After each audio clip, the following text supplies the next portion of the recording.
do we need to warm up before exercises?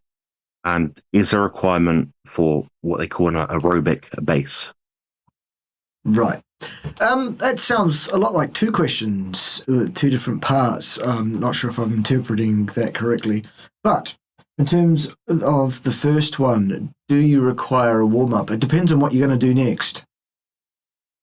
Pretty much. It's a specific... people say, generally there's a need for a warm-up. Obviously, you need to warm up. Of course, we need to warm up. In the same way, of course, we need to eat a balanced diet. And, of course, we need to get lots of grains and all of that because somebody told us that at some point, I guess. I just wonder where it comes from because your body needs to move from one state of being to another state of being in terms of physical performance along a spectrum from zero intensity to maximum in a period of time which is within the capabilities of that body before it becomes physically damaged, injured. That's where the injury, I guess, segues in, sort of thing. And so if I was about to compete in the World Arm Wrestling Championships, and I can promise you, my boy, I am not. No, sir. No. No. Nothing like that for me on the calendar this week. Yes, some reference to me only using my left arm all week. I'm left-handed, He knows. He knows everything, this Ted. There are no secrets in this house, are there, Ted? Goodness. So, if I was about to do that with the arm wrestling, do I need to go and do 3 laps of the field, a full hamstring stretch? It depends on the level I'm arm wrestling at, really, because some of those guys that really get in it get their whole bodies involved, sure. But I guess the analogy makes some sense. It really depends on what you're warming up for as to whether your warm-up strategy is indicated, sensible, geared around moving your body from one state of operating to the next level of operating in a progressive way? Or is it a bunch of stuff that's completely over the top and is only going to detract from performance on the day, depending what the activity is that we're going to next? Oh, yeah. Yeah, I guess it's specific to whatever activity you have to do. Bingo.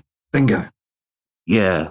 So in regards to, say, resistance training, calisthenics, any kind of activity in that kind of regard, does that have a requirement for a warm-up? Or is it you warm up as you're lifting the weight, assuming you're not lifting it in an unsafe kind of manner? Right.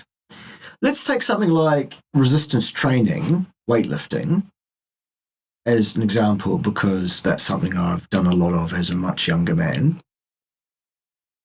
Generally, my approach was to hit the gym, do no more than 5 minutes of anything steady state, preferably on a rowing erg, so that my whole body was involved in getting some heat through the muscles, some sense that we're lifting to another level to do something. That was it. 5 minutes, fairly moderate intensity. Low moderate even.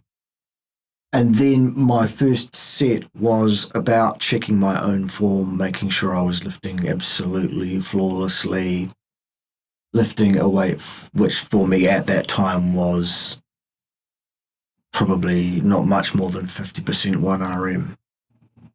And, maybe doing 15, 20 lifts. Then I would do my first working set, which I would normally work at 6 to 8 rep weights. So I would just, from that 50% warm-up set, I'd rack that, go and pick up my full working weight, bang, my next set I'm straight into it. And I never once got injured lifting. So I guess what that kind of outlines is that you should have a warm body at least before training. So you I mean, would that still apply to someone that perhaps they train in a outdoor setting where they might already be warm? It could. It really depends. What that's about, for my understanding of it, is that at various operating levels, there are various levels of plasticity in your tissues. And if a tissue is plastic in nature and you exert a force on that tissue, which is above that tissue's level of integrity not to rupture, it will rupture an injury. And the warm up routine was about increasing the elasticity, thus reducing plasticity of a muscle before you start subjecting it to force. The counter argument is that, yes, but in the warm up procedure, you're doing some stretching, and that may actually counter the gain that you might have got. It might actually reduce the performance back to where it was. So it's an interesting backwards and forwards that you see in the literature on this one. Mm. Yeah, I personally, my warm up is perhaps a short cycle ride to the gym, low intensity just to get there. But when I train, I make sure that I'm not training with a cold muscle. So for me, it might be that I wear a hoodie or a jumper if it's particularly cold outside that day. I find that if the movement is particularly risky or could be deemed as risky, so it might be an example like a barbell squat where weight's on you, it's not guided. In that kind of case, I might do a small warm up with the squat. So find my active range of motion, find what I can do that doesn't kind of aggravate my joints, find my stance, that sort of thing. Then I'd go on to the loaded set. Would that be a fair way to do it, do you think? Yeah. I mean, there are a lot of people who would say, there are some basic principles of warm up, and you need to do this, and you need to do that. And they're all just theories, aren't they? And at the end of the day, you're a highly experienced athlete in your own right.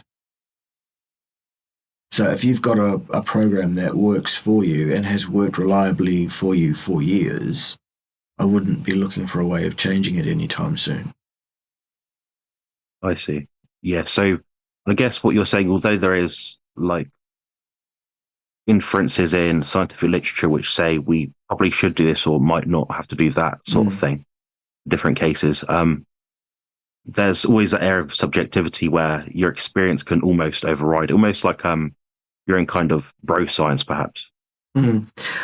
Or even it might be thought of as a deification of the so-called science, largely by those who are on the fringe or indeed outside of the sciences who look up to the sciences and think, that's some kind of magics